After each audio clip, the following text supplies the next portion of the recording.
Okay, so welcome everybody to Book Chat. Our special guest today is Tanya Brockett, who is a ghost writer and a coach.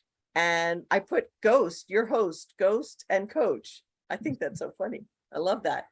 So I want to tell you a little bit about why we bother to do Book Chat. And that is because I spent 35 years in the field of arts and healing. And part of creativity is writing poetry, writing prose, writing nonfiction. It uses a part of your brain that helps you feel better. And so to that end, and because we have so many people that we want to honor who are either aging well and writing in their older years, or they're written a book that helps us age better. We've had several books like that. But the idea certainly is to educate and to learn something new and make it fun. So to that end, Steve Lorberbaum, our owner, has given me carte blanche to go out and find authors and writers that will be of interest to our listening audience. Now, for those of you who don't know, we do record these, and we have our video editor tighten them up, and then we relaunch them on our YouTube channel through our website. So once that hits, it takes a couple of weeks, then I'll send out a reminder to everybody and say, hey, come see our new video. And remember our wonderful chat with Tanya Brockett. So that's all coming up. So welcome, Tanya. Oh, one other housekeeping. If you have questions while we're talking and you want to put them in chat, that would be great. And I can bring those to Tanya's attention. Otherwise, we'll do a Q&A towards the end of the half hour. So that's about it. So let's talk about you, Tanya. I'm going to leave this slide up for people to read, but Tanya, tell me, what inspires you to be involved in writing? How did this all start? Well, you know, I have to be honest. Thank you so much, first of all, Patricia, for having me here today. It is an absolute joy to share the love of words and books with others. And that is the thing. Since I was young, I had the desire to get involved with words and books. Now, mind you, when I was a teenager, my thought was that I would be the next Stephen King. There you go. I was thinking that I was going to write fiction. I would go into a bookstore and I would see my name going across shelves and shelves and shelves. That was my first thought. When I got to college, however, I was studying business, and all of my non-commerce hours were spent in the English department. So one of my writing professors said, you really, really ought to do an MFA. He was our state's poet laureate. He had wonderful books under his belt. And he suggested that I do an MFA, a Master's in Fine Arts, where originally my thought was, hey, if I do an MFA, I'll come out with my first novel and I will have my first book published. But I realized at that time I was working my way towards an MBA. And so I told him, well, I'll go do my MBA and then I'll come back and do an MFA. Unfortunately, I never got back for the MFA. And it turned out my first book was nonfiction. And as a matter of fact, I have it right here. It was called The Loan Solution. So because I was working with small businesses so much, and they were needing so much from me, I ended up taking a chapter out of a bigger book that I was writing so that I could write this one so I could get my clients on the same plane before they came into my door. So I became an accidental author really at that particular time. It wasn't my intention. It was just that was what was going to help me the most to help my clients. So, wow. So yeah, I became an author of nonfiction work, whereas I had dreamed as a child that I would be writing novels.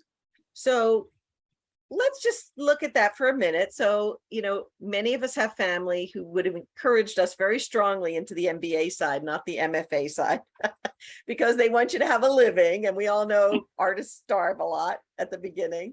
So you did a good thing and you raised a family and you had an income source that was steady, but you kept writing. And that's really interesting because you kind of created this job where you got to write the book. And then what happened after that?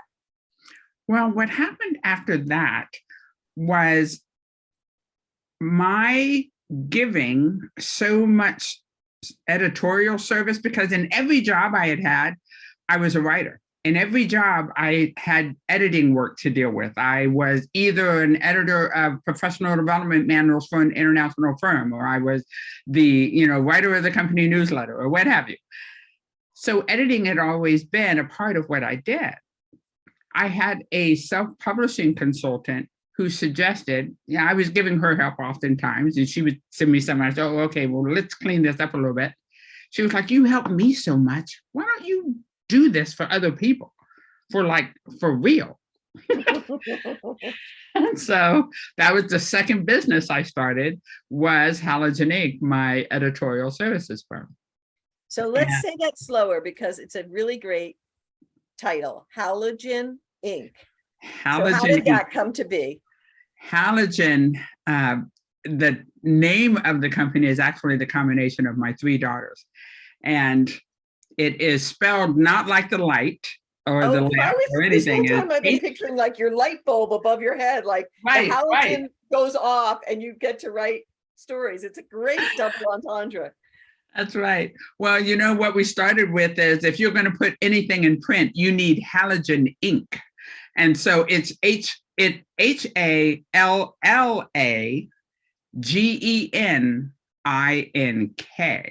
halogen ink. And so, yes, it's spelled different. And yes, we did a little focus group thing to see whether or not it was going to be too bad to have something close to the light bulb and a misspelling thereof and all that. We decided it didn't matter. So when I created the company, I assumed that maybe at some point when my children, they were all, under the age of 6, I had 3 daughters. I thought, well, maybe they'll want to take over the company one day. And so that's why I named it with their 3 names all combined together. So it mattered to me at that time. So that's where it came from. That's a great behind the scenes story, because I was totally about the light bulb moment. Like, I've got a great idea and I want to put it into ink. So you had me going there all this time. Uh-huh. So a lot of people. So you created Halogen Inc. while you were a mom of school-age children, still working full-time in MBA world, doing other people's editing and business advising. And now let's move a few more decades ahead. What happened?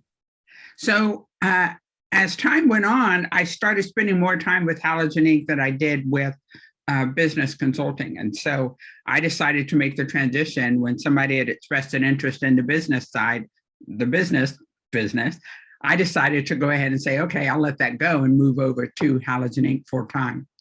So that's what I did. And I trained people and I worked with other editors to help them to have a better experience as writing. Because one of the things that I discovered when I got into the editorial world was editors were undervalued.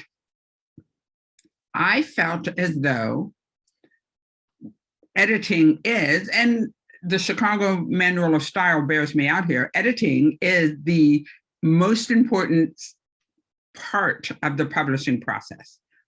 You don't have to have every book you write edited, only the ones you want to sell. But you need an editor, and every good writer needs an editor. It doesn't matter how good you are. You'll hear people like those Stephen Kings who tell you, once it gets to my editor, I've already done the best that I can, but then they're going to reduce it by another 10%, and they're going to be making all those changes that I know I probably should have made. In any event, every good writer needs an editor, so it's a very important part of the process. But what I found was there are a lot of editors who were being treated as if their job was just some penny job that you just push off to the side in the last minute and it really doesn't matter.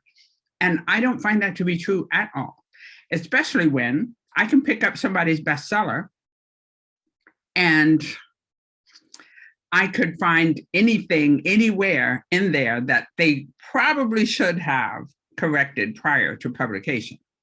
There was a time when I went to a writer's conference once, And the uh, the moderator was like, she can find an error in a 3-word sentence. So, and so the audience started, trying to chime in and so forth.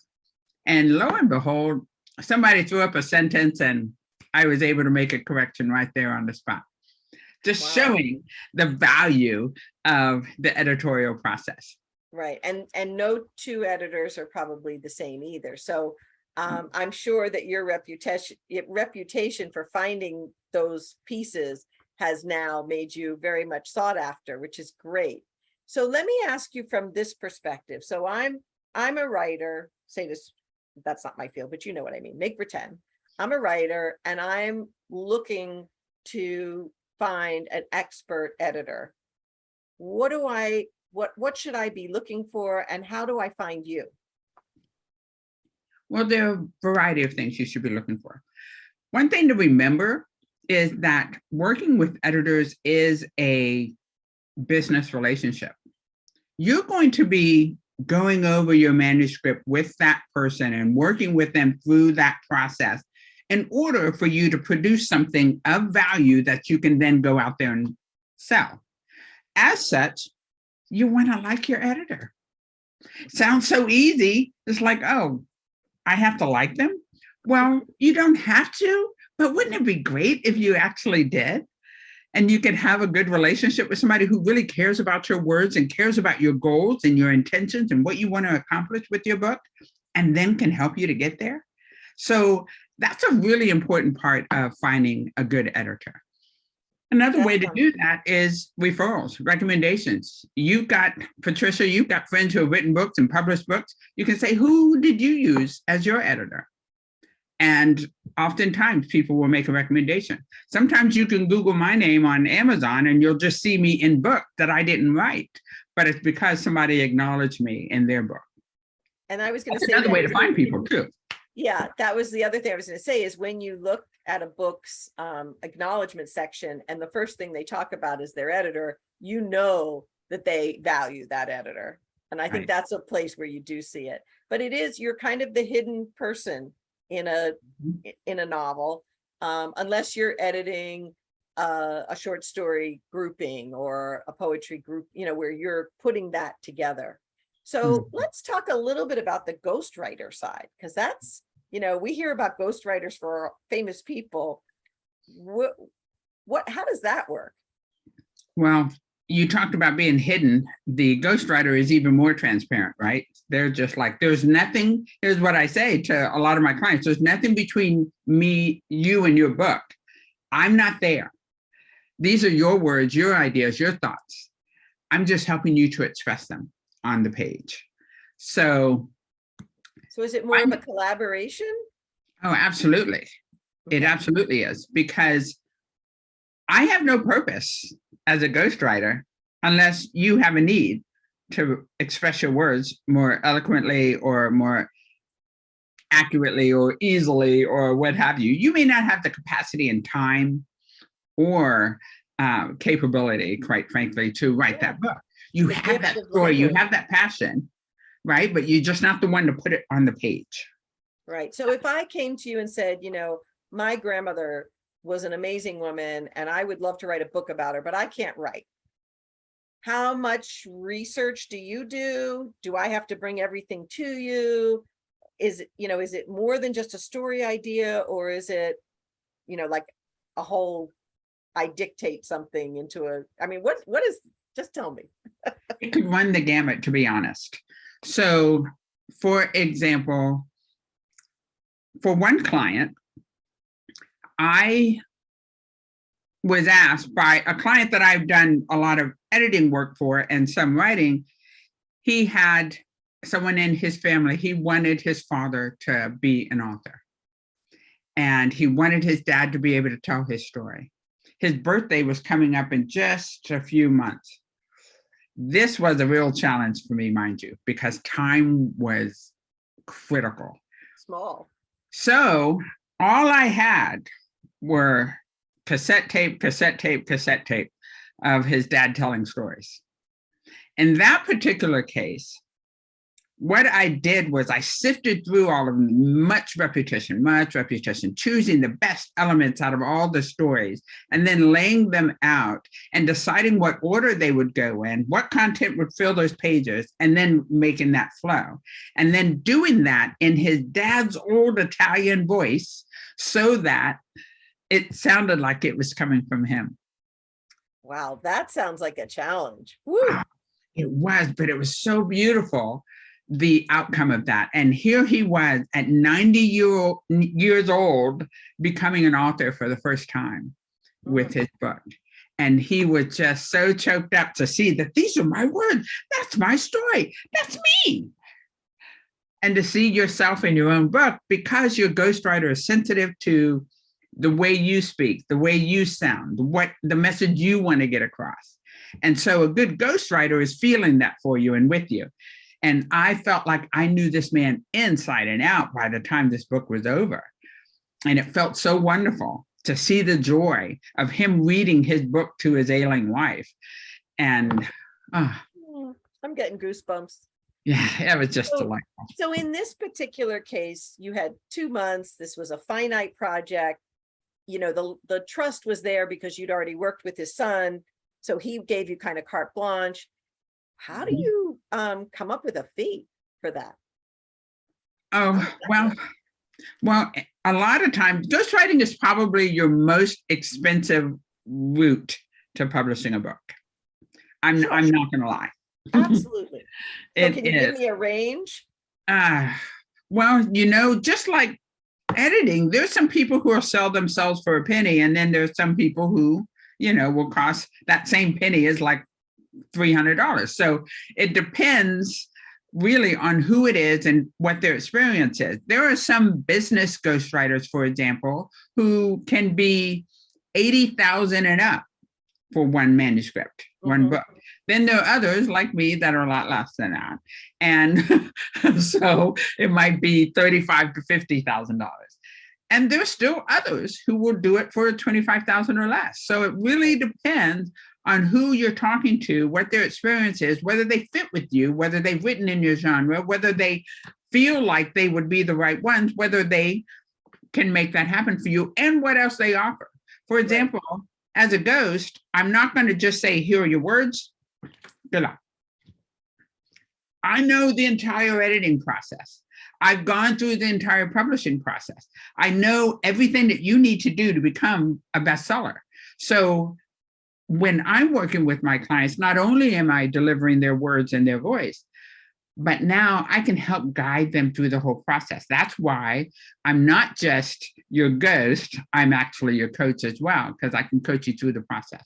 And so some of that may impact your overall fee, but the thing is, when you're ghosting a book, it's a return on objective you're trying to get here. It's not just a return on investment. So you can't think of it as dollar for dollar. How many books do I have to sell to cover the cost of the ghostwriting? What impact do you want to make in the world? That's the objective. And if that impact creates multiple streams of income, then you're going to make my fee over and over and over again. One of my clients made my fee like 100 million times over and over again. Wow, that's a nice like, geez, I wish I could have charged that much for her to have that. No percentage of sales, huh? Oh, wow. No, you won't find that. A book. Yeah. So that you actually read my mind, because that was going to be my follow-up question was, you know, once a person gets the book published, so it makes it less of a vanity press than, you know, I've worked with singers who said, you know, I'm going to book this venue because I want to sing, and mostly it's to my family and friends, maybe a few other public show up. In this case, you're writing a book that mostly is going to appeal to the family and friends, but you're saying, you know, you would go beyond that for clients and show them the doors that would need to be open to move it forward. But most of the time, are they self-publishing? It depends. Because it's become so normal now to have self-publishing. It absolutely is. And quite frankly, it's a good business decision oftentimes to self-publish, because one of my authors, for example, he publishes traditionally and self-publishes. He decides, all right, I want to get this one out sooner. I believe this is going to have a lot of leverage. I think I can really make good money with this particular book. So I'm going to do this self-publishing rather than traditional. Mhm. Traditional ones are going to take 18 to 24 months. There's a lot less control. You may think you have a cover in mind. It's not going to happen unless they choose to, right? Their marketing department and their sales group is going to determine your content and your cover. So, for example, one client I had, we wrote the book, wrote the proposal that won her an agent, that won her a six-figure book deal. Wow. But then they wanted it to be shifted to who that ideal reader was. One of the things that I work my clients through in the beginning is identifying, getting really clear about who your ideal reader is, so that when we write the book, we write it to her or to him, and we do it by name. This is Sue. She's 40. She does this. She does that. I mean, literally. What would Sue think? Gotcha. So when the publisher gets a hold of it, they may say, you know what, we don't want it to go to Sue. We want it to go to, you know, Sally and Christine, and they're only 25. Mm. So now we have to shift things, right? So you lose control when you go traditional. You have a little more control if you self-publish, but it can go either way. When it comes to ghosting, you'll find a lot of ghosts in the traditional realm. And oftentimes the traditional publisher will seek the ghost for that writer. Yeah. So what haven't I asked you that I should have? I think we got a really good picture. I've learned a lot so far. I'm going to stop sharing my screen so we can all see each other. And Marjorie, are there questions that came up for you that I haven't asked? And Tanya, are there questions that I should have asked that I haven't yet? Well, perhaps I will ask this one thing. Why would I want to write a book? Why would I do that? And oftentimes, understanding your why will really help you to determine what you're going to do and how you're going to do it, and then who you need to help you to make that happen. And so I really try to work with my clients to start with the strategy of a book before getting into the what, the whens, and all that kind of detail. Very interesting. So what other books have you written that you think would be helpful for us to know about? Well, this one little thing right here is just a step-by-step guide to writing your nonfiction ebook. And this one I actually offer for free at the link that you provide there, the tanyaloves.me/connect. Or you can share that screen, that might, but it gives the big picture overview. What does it take me to do this book myself? What do I need to have in place? What are the steps I need to take, etc.? And then it provides resources for how they can tap into that. There you go. halogeninc.com/connect. Thank you. There you go. So that's where you can tap into this, a free session with me, in addition to the free ebook and some other resources that are useful. So let me ask, Marjorie, go ahead, ask your question, and then I'm going to. Well, my co-author Eleanor Blaney and I just published in June a book entitled Women Wise. It's available on Amazon and Barnes and Noble, and I guess Amplify's our publisher, the Amplify Publishing Company's website. And we've retired, but both financial advisors of note. You can find out about us. And so we brought not only our professional experience, but we brought our personal experience. And that's one of the things that's been lauded about the book. What I'm envisioning, and Eleanor is not well now, so I'm not sure what part she would play in this, but I'm envisioning another edition. And I'm envisioning, Tanya, your look at what we've done for help. I mean, I'd want a set of eyes, and we've had them with the publishers. And the publisher was an editor, Kristen Perry, a wonderful editor, and somebody before that who didn't really work. It's been a 3-year process plus, and I'm looking for somebody who could help us, with the next edition.